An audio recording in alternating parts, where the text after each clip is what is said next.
asyrafil anbiya'i wal mursalin wa ala alihi wa ashabihi ajma'in. Asyhadu an la ilaha illallah wahdahu la syarikalah wa asyhadu anna Muhammadan abduhu wa rasuluh. Allahumma salli ala sayyidina Muhammad wa ala ali sayyidina Muhammad amma ba'd.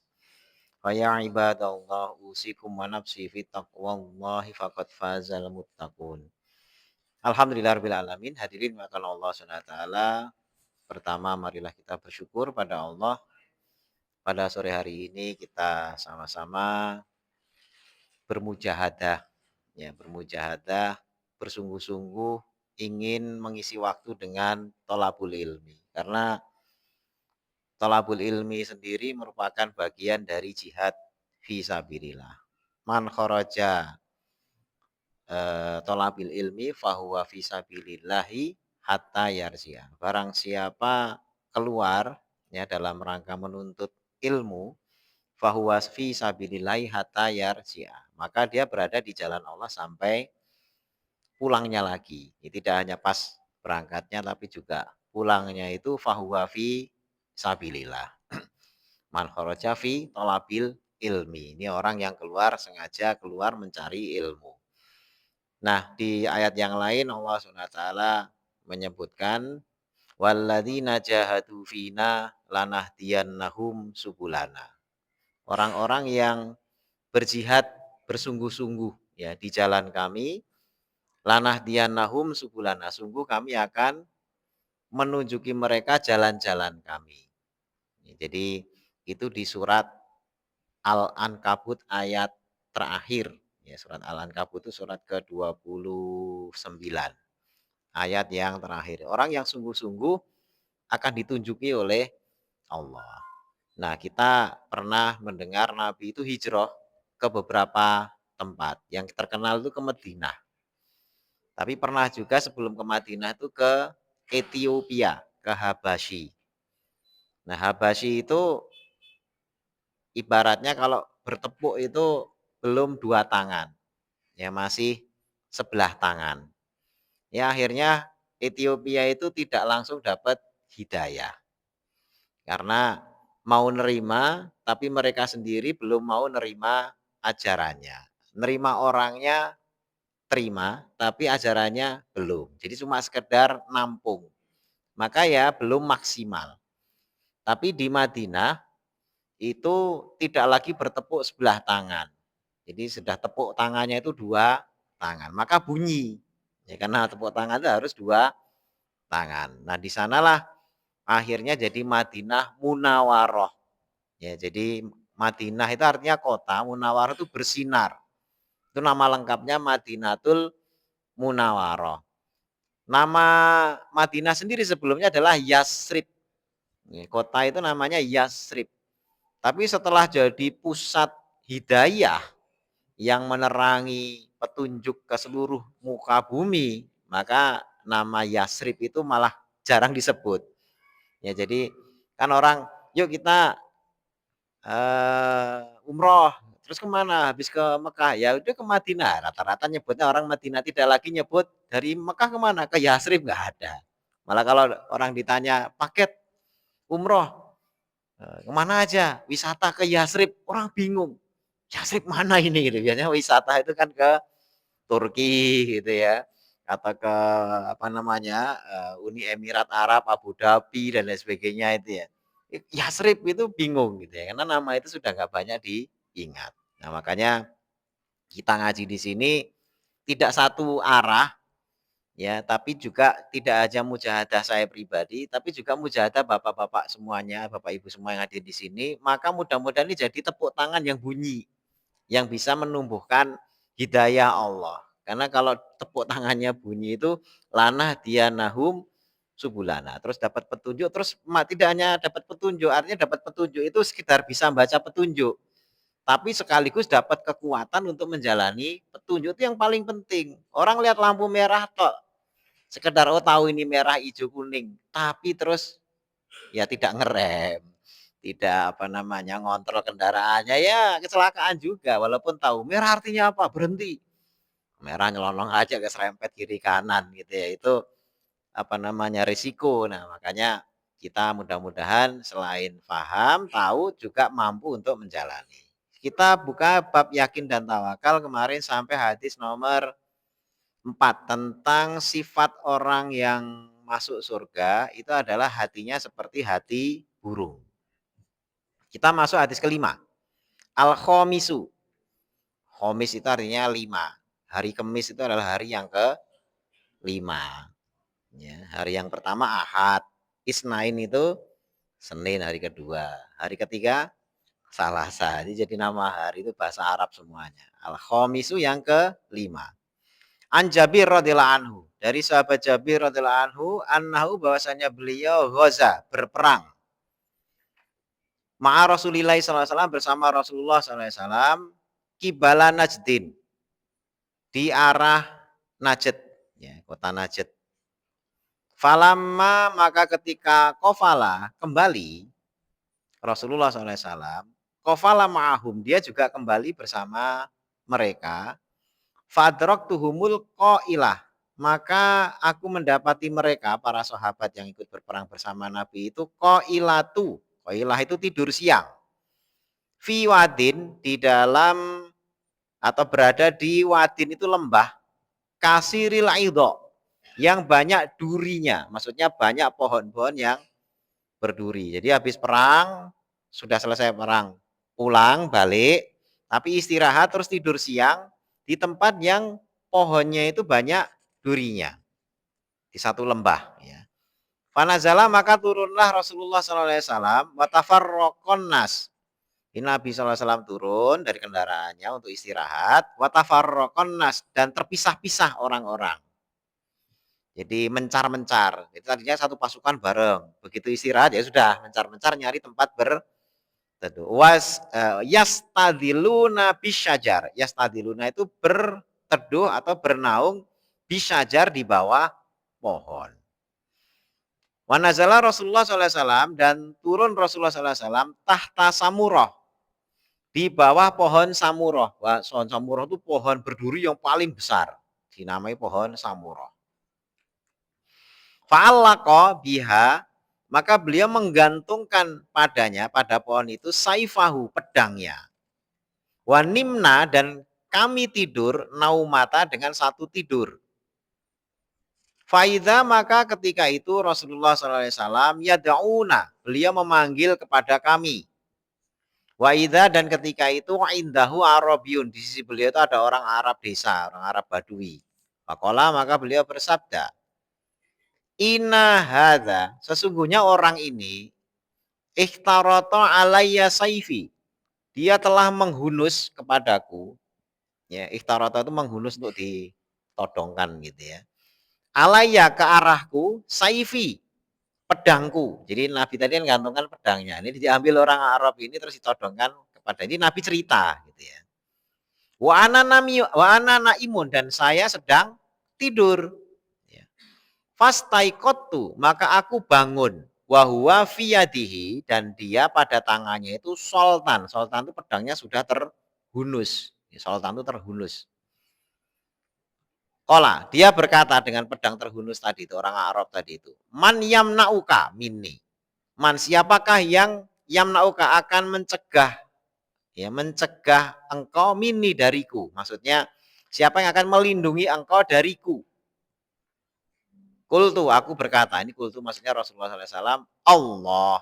Ya, Rasul langsung jawab, Allah, yang melindungi saya itu Allah. Salasan, dijawab 3 kali. Walam yu'aqibhu wa jalasa, dan beliau itu tidak menghukum orang itu. Ini orang ini nodong, ya, terus apa namanya, dijawab oleh Rasul, yang melindungi saya Allah 3 kali. Nah, itu ada cerita.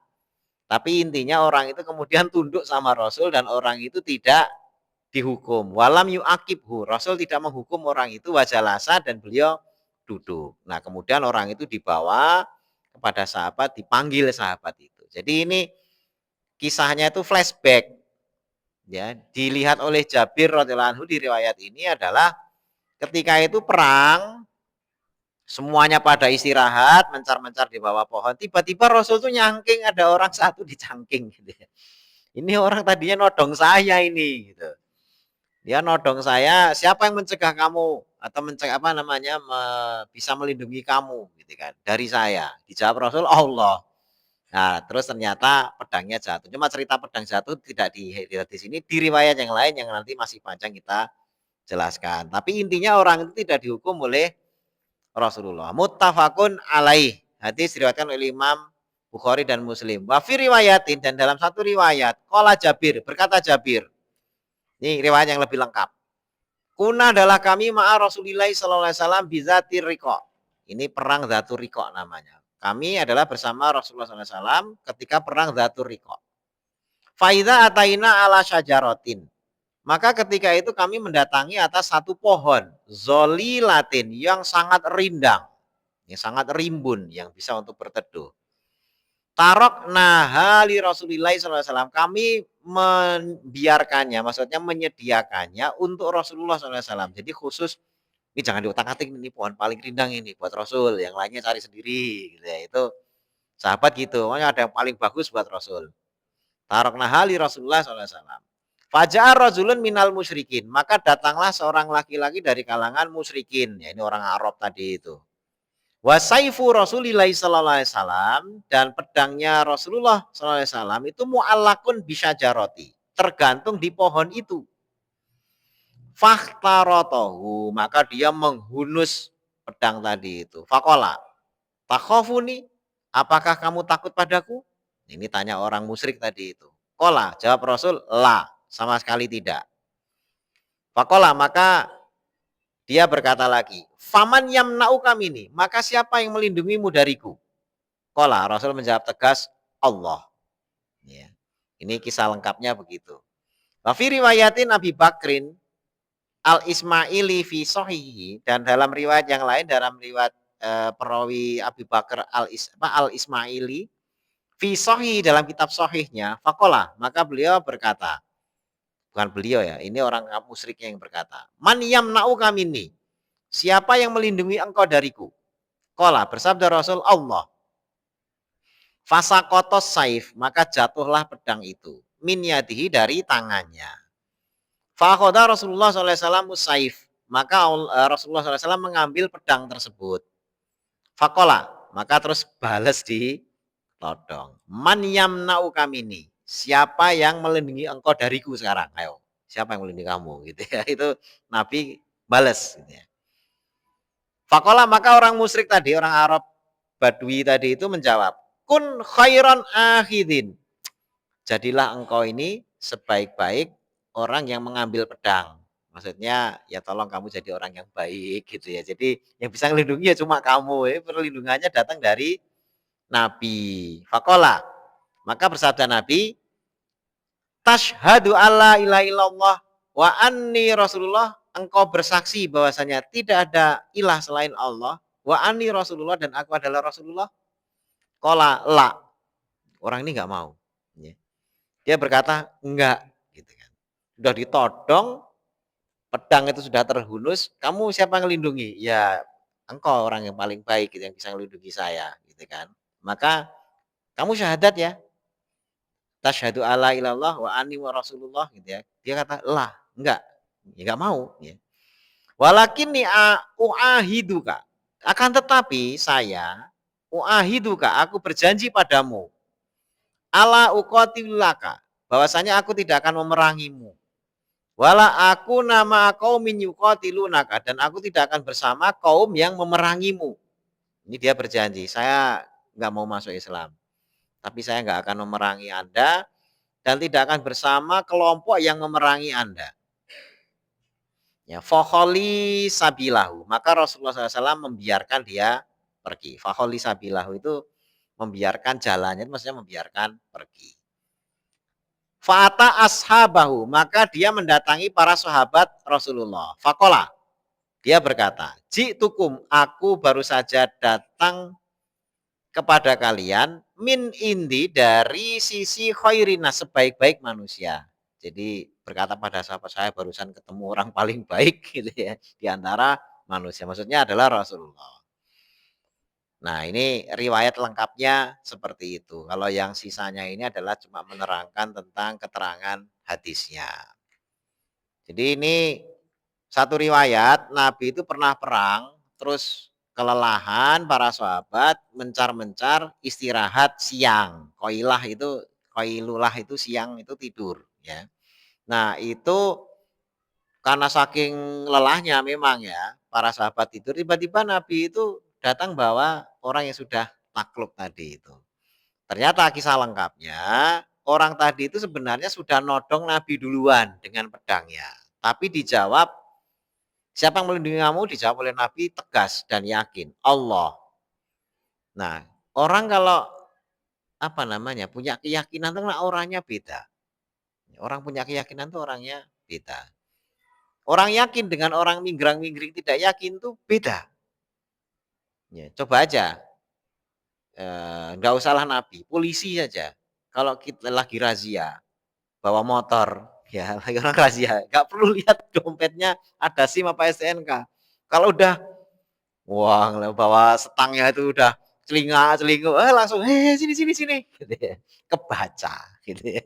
Kenapa? Ini orang nggak tenang ini gitu kan, nggak pede, nggak yakin, ini mesti entah nggak bawa SIM, entah nggak bawa STNK, mesti surat-suratnya nggak beres, atau mungkin sudah mati kah atau gimana, nggak bayar pajak. STNK mungkin bawa tapi nggak bayar pajak.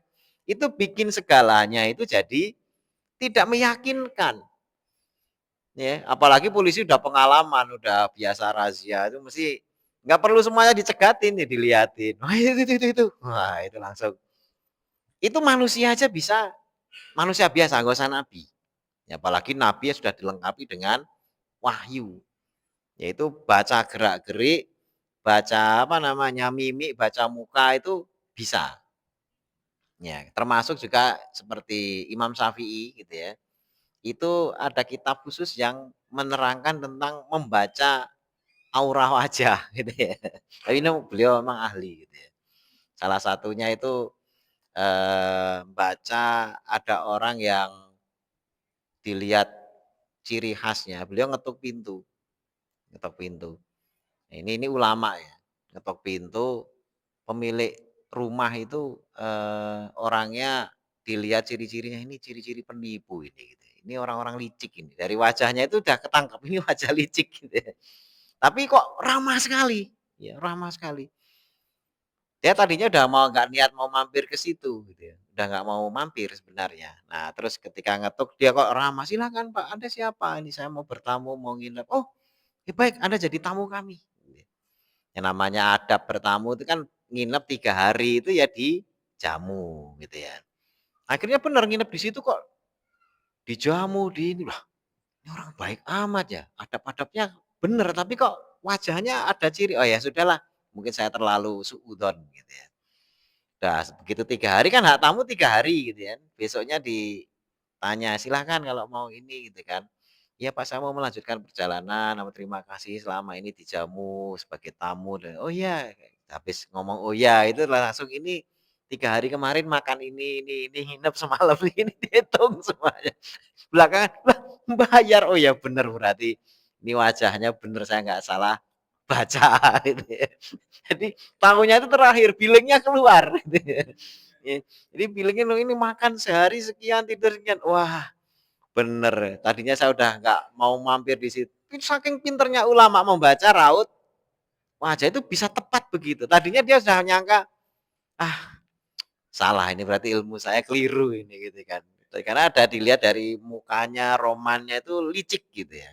Nah, kalau Nabi ini tipe yang model yang yakin. Makanya kalau ngomong beliau itu setiap ucapannya mudah dihafal dan padat. Ya seperti saya kalau ngomong ngalor ngidul kan ya kadang-kadang bingung ini ngomong apa gitu ya. Karena memang kadang-kadang ya susah di ini gitu ya dijelaskan apa itu terlalu panjang lebar jadi malah susah difahami. Nabi enggak. Makanya hadis-hadisnya itu bisa dihafal ribuan orang.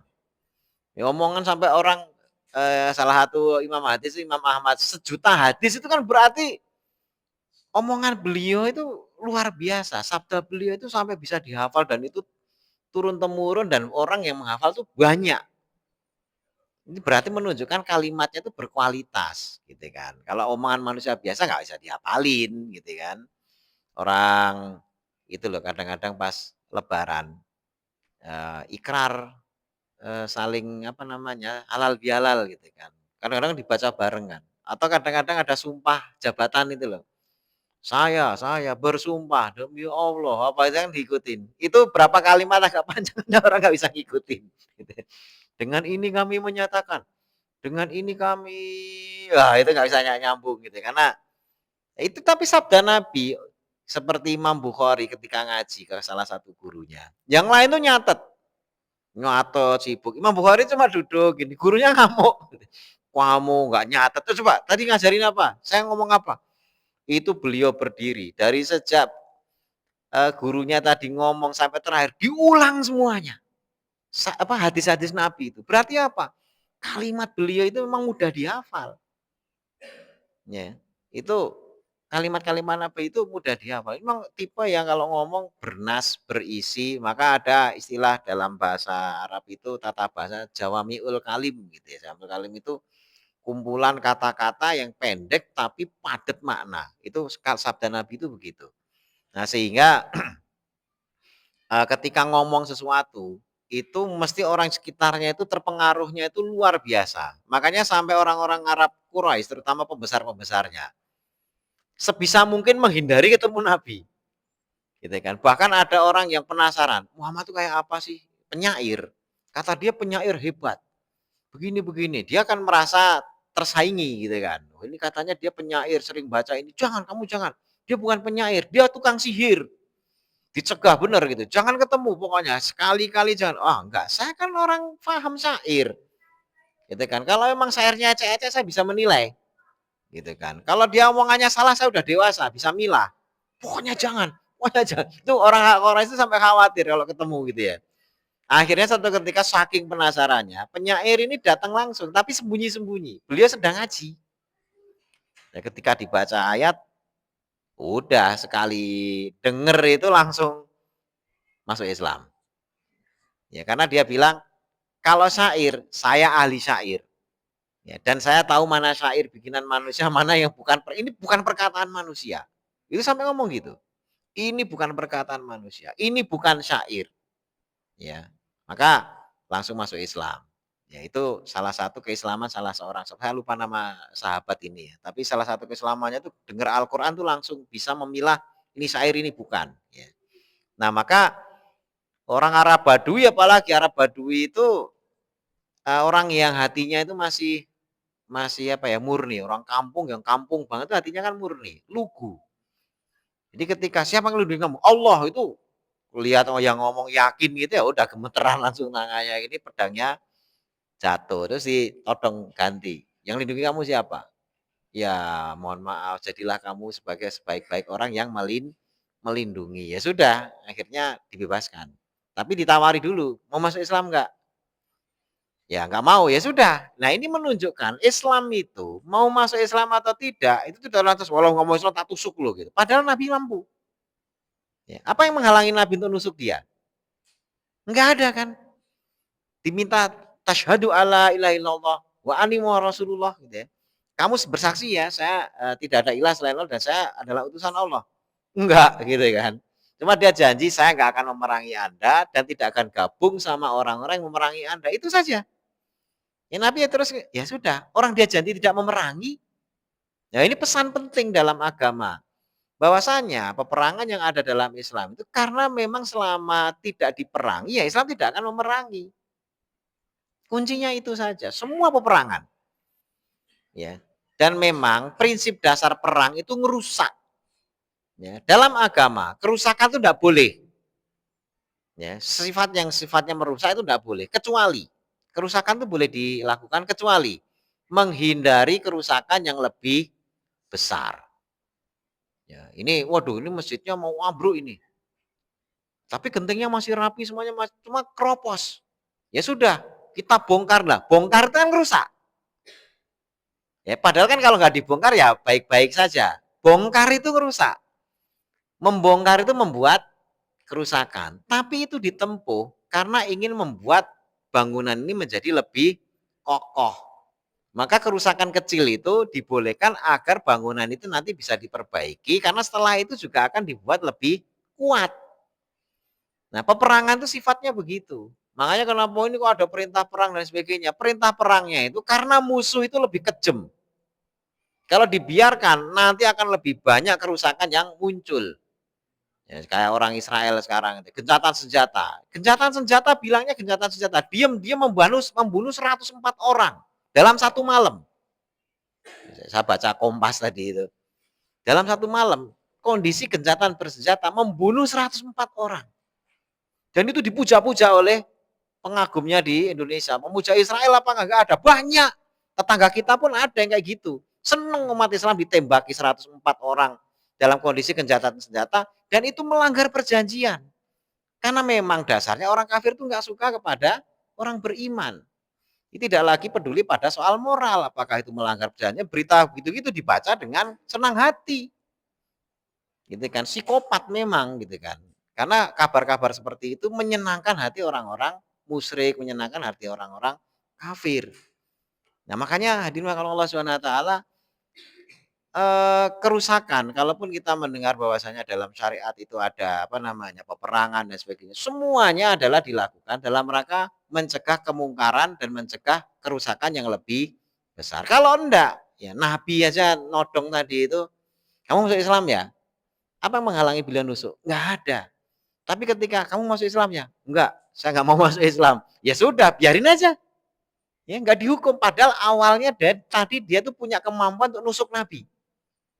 Ya, dia bisa nusuk Nabi. Tapi begitu punya kesempatan balas, Nabi enggak menggunakan kesempatan untuk balas. Itulah perilaku yang seharusnya dimiliki oleh orang-orang yang beriman yang mencontoh Rasulullah Shallallahu Alaihi Wasallam.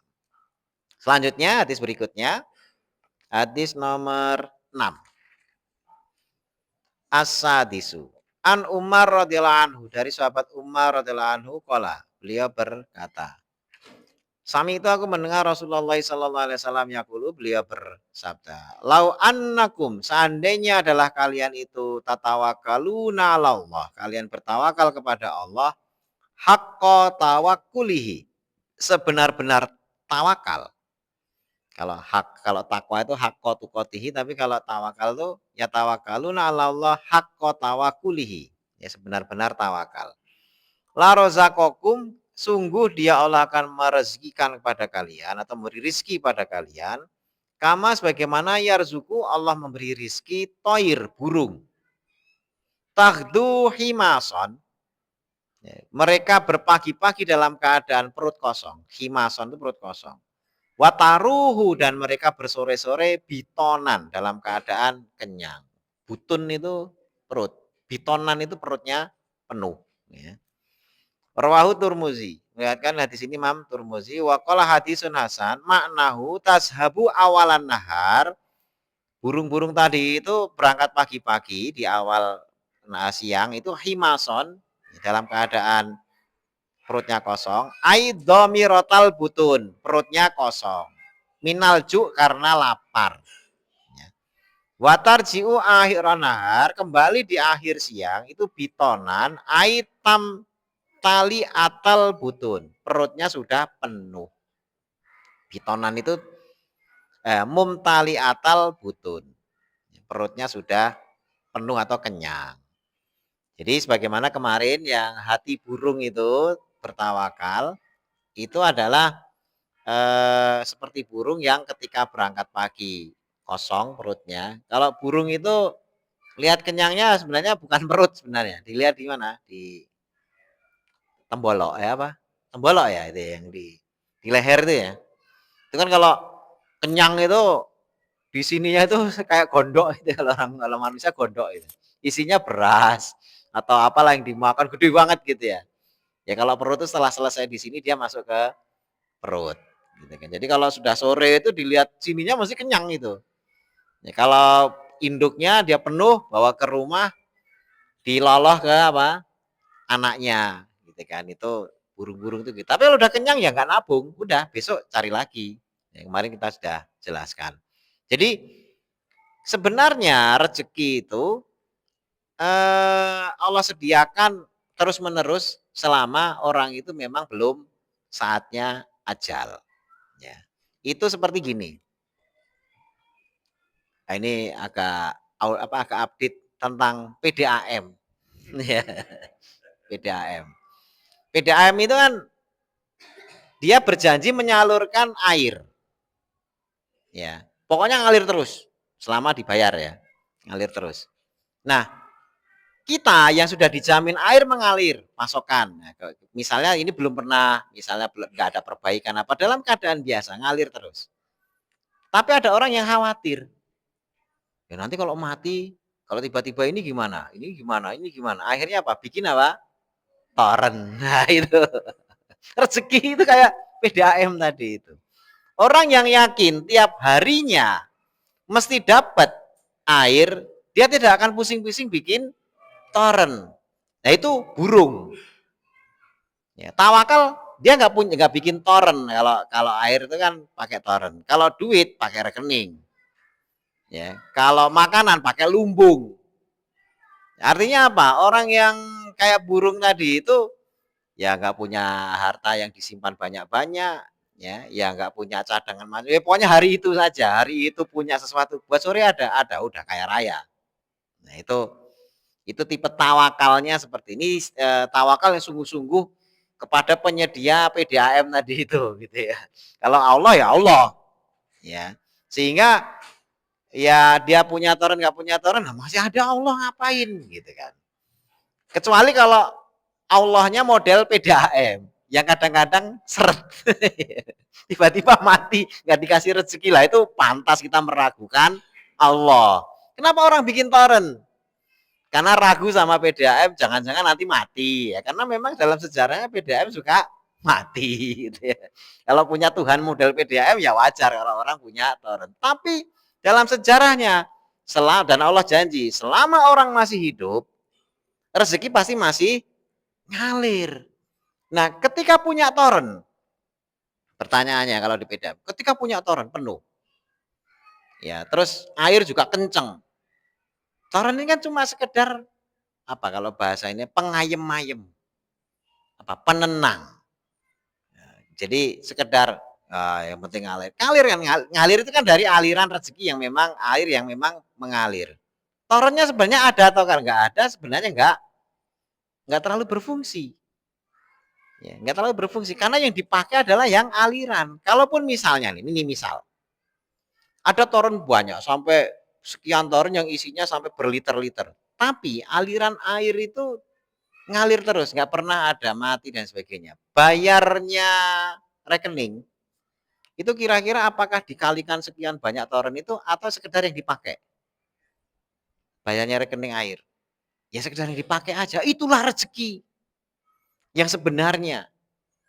Ya, walaupun kita punya rekening 1 triliun, rezeki kita tuh yang kita makan doang. Yang kita pakai aja. Toren kita banyak, di BNI mungkin ada, di Muamalat mungkin ada, di Mandiri ada. Itu cuma toren-toren yang tidak bergerak. Yang bergerak itu adalah yang kita makan, yang kita belanjakan ke pasar. Itulah ekonomi. Ya, itulah ekonomi. Bergerak itu rezeki yang sesungguhnya. Yang lainnya itu cuma penenang. Ya, penenang. Karena ada orang yang ketika torennya bocor, padahal dari pamnya itu lancar. Torennya bocor dikit saja, nggak bisa tidur. Padahal apakah toren bocor ini nanti akan kepake? Belum tentu. Ya, belum tentu. Ada atau enggak kan nggak ngaruh. Karena aliran dari pusatnya masih lancar. Tiba-tiba torennya macet. Macet, nggak bisa ngalir. Sudah terlanjur disimpan di sana, misalnya diblokir ininya. Nggak bisa kebuka atau passwordnya lupa atau apa, nggak bisa diakses sama sekali. Apakah ngaruh ke dia? Enggak. Rezekinya yang mana? Rezekinya yang dia makan doang. Semuanya ini hanya angka, ya. Yang tadi itu cuma penenang. Wah, rezekinya yang ini. Nah, yang ditoren itu problemnya kalau air sih nggak masalah. Tapi kalau rezeki itu bisa jadi nanti ditanya oleh Allah. Ngapain banyak-banyak toren? Ini buat apa? Rezeki dari mana? Ini diaudit. Ini kamu gara-gara ngumpul di sini. Yang di sana penjual nggak gerak dagangannya. Coba kamu beli dia. Ya, coba kamu beli. Ini kan Menteri Purbaya lagi model kayak gitu-gitu kan. Ya anggaran ngendep semuanya di bank gitu kan. Kenapa? Harusnya pemerintah belanja. Kenapa? Kalau belanja mesti dia belanja ke swasta. Kalau belanja ke swasta, duit muter. Kalau duit muter, ekonomi bergerak. Semuanya happy. Yang punya dagangannya anaknya bisa makan, sekolah bisa dibayar, sekolah bisa muter duitnya. Tapi kalau semuanya nyimpen, yang pertama kali mati siapa? Yang nggak punya duit. Daripada mereka mati, mereka mending bunuh orang yang punya duit. Ujung-ujungnya apa? Ketika kita nyimpen duit, kita sedang menyusun satu skenario kriminalitas orang-orang yang bisa nyimpen duit. Tapi kalau duit kita lepas, entah beli entah apa, terbaik sedekah. Sedekah itu memadamkan amarah Allah. Itu Rasulullah SAW bilang begitu. Amarah Allah itu seringkali lewat kepada amarah orang-orang yang perutnya kosong. Yang karena kita tuh asik menumpuk uang kita, tidak bergerak. Akhirnya apa? Revolusi apa tuh lahir dari perut kosong. Makanya ada yang istilah perut itu lebih tajam daripada pedang. Ya, karena kalau udah lapar nggak bisa ditenangkan, gitu ya. Makanya itulah pergerakan apa namanya.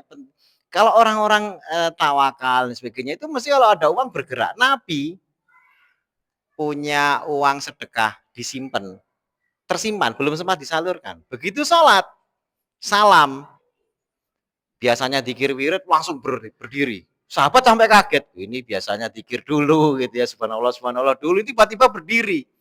Akhirnya balik lagi kan Nabi, ya Nabi, nggak biasanya iya saya ada uang sedekah, belum saya kasihkan ke ini gitu kan, ada baitul mal, nggak boleh nginep, baitul mal harus kosong, nggak boleh nginep. Itu Nabi. Kita ini kadang-kadang rekening itu ngendep sampai berjuta-juta, nggak bergerak. Artinya apa? Potensi untuk bisa dimanfaatkan oleh orang miskin dan sebagainya itu berhenti. Nah itu hal-hal yang efek dari ketakutan kita terhadap kekurangan dan sebagainya. Makanya kuncinya adalah tawakal. Makin sering kita memutarkan uang, ya itu makin berkah. Apapun jalannya, beli, jajan, ya kalau Gus Baha itu kalian jangan sangka jajan itu sebenarnya membuat ekonomi berputar gitu. Makanya suruh banyak jajan tuh Gus Baha gitu. Saya masih ingat tuh salah satu nasihatnya. Jajan no. Belikan apa tuh biar orang-orang yang punya jajalan jualan-jualan jajanan itu bergerak ekonominya. Jangan disimpan. Segala sesuatu yang diem itu jadi penyakit. Air diem sumber penyakit. Nanti jentik nyamuk dan sebagainya dari situ. Tapi kalau mengalir buat wudhu sah, ya, buat wudhu bisa. Kalau ngalir, tapi kalau diem kurang dari 2 kolah, ya kena najis ya nggak bisa diapa-apain. Tapi kalau mengalir walaupun sedikit, ya alirannya kan cuma sedikit, tapi dari tempat yang jauh itu banyak.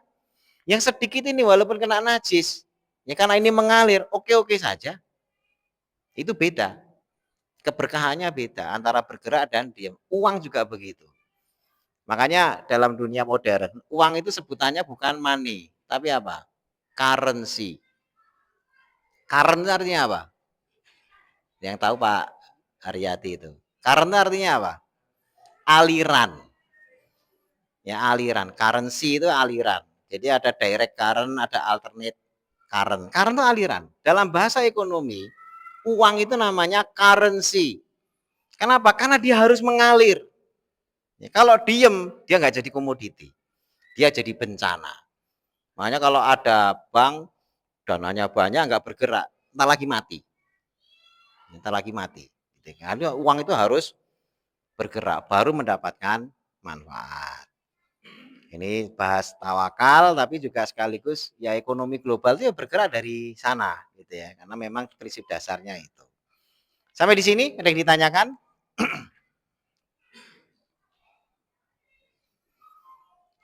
Baik, kalau tidak ada, barangkali itu yang bisa kita bahas pada sore hari ini. Mudah-mudahan Allah SWT karuniakan sifat tawakal pada diri kita. Kita tidak takut-takut sedekah, karena sedekah ini mesti duitnya akan muter. Dan efek domino dari sedekah kita yang duitnya muter itu kembali juga kepada kita. Kita memulai kebaikan, kebaikan itu mesti juga akan kembali kepada diri kita. In ahsantum li anfusikum wa in asatum falaha. Jika kalian berbuat baik, maka perbuatan baik itu untuk diri kalian, dan jika kalian berbuat buruk, maka perbuatan buruk itu juga akan kembali kepada diri kalian. Jadi punya efek domino yang balik kepada diri kita, dan kita yakin seperti itu. Aku qouli hadza astaghfirullahaladzim subhanakallahumma wa bihamdika asyhadu alla ilaha illa anta astaghfiruka wa atubu ilaik. Wassalamualaikum warahmatullahi wabarakatuh.